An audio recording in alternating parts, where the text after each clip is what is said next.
In our daily life, we need some guidance about what to do and what not to do. When we were young, our parents dictated the rules. Share your food, respect elders, be obedient, etc. were good acts. And mischief, fights, use of bad words, etc. were bad acts. It is not that we followed all the rules, but these rules gave us some direction for our actions. As we grew up, other sources started dictating the rules.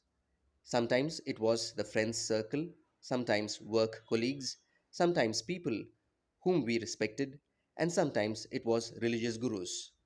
And, of course, often it was government propaganda.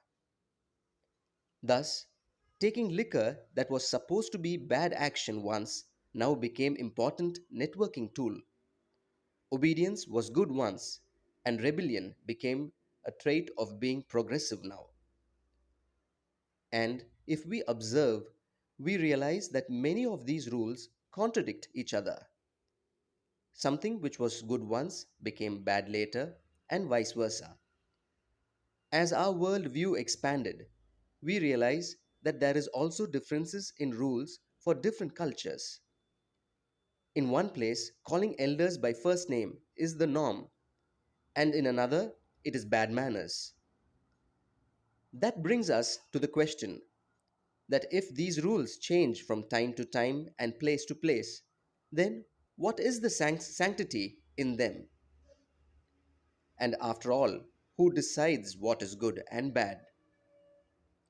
It is here that Silo, in his book, The Internal Landscape, suggested the need of rules, also called as principles, that will not be governed by external dictates, but by the internal experience of the individual.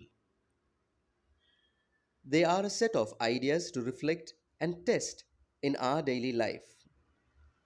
In a way, they are also laws of behavior of a sort, not as a moral or legal prescription, but rather as descriptions of how forces will function and whether the action will bring happiness or suffering within the individuals. Thus, there is no preaching in these principles. It is a general guidance. If we follow the principle, we are likely to feel nice, better, and would like to repeat such actions. On the other hand, if we violate the principle, we are likely to experience suffering. There are 12 principles. It is important to note that these 12 principles are to be seen in totality and not in isolation of each other.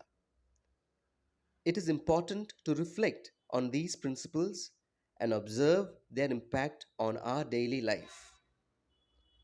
These principles are elaborated with examples in this booklet.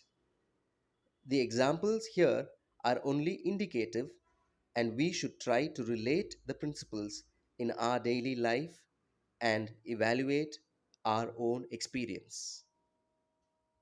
Elaborations by Parimal Merchant.